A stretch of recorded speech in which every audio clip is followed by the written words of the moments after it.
Belakangan ini kasus penimbunan minyak lamak di pasar modern yang menyasar hingga ke penjual eceran banyak terjadi di berbagai daerah di Indonesia.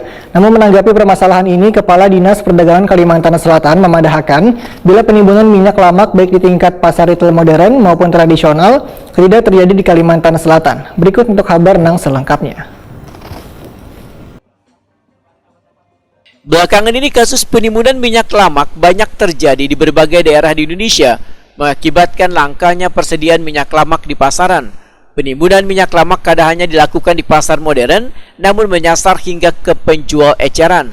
Menanggapi permasalahan ini, Kepala Dinas Perdagangan Kalimantan Selatan Birhasani Wetakuni Prima TV Jelang Tengah hari Senin 21 Februari 2022 medahkan bila penimbunan minyak lamak baik di tingkat pasar retail modern maupun pasar tradisional kadang terjadi di Kalimantan Selatan.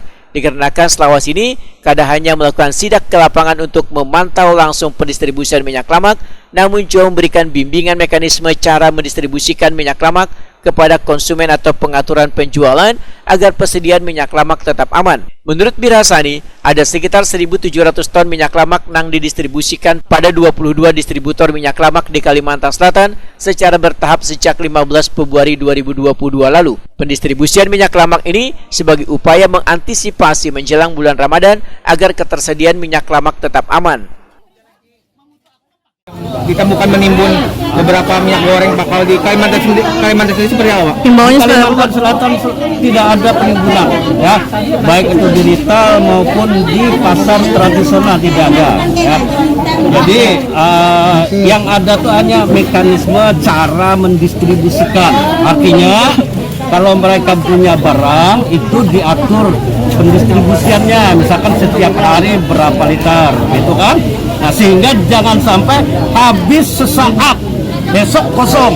Yang ada itu pengaturan, ya, supaya masyarakat juga lebih merata menikmatinya.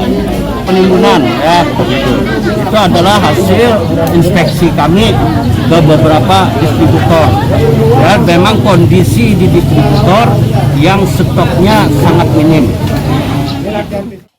Birhasani berharap ketersediaan minyak lamak di Kalimantan Selatan dalam perayaan-perayaan hari besar akan tetap aman.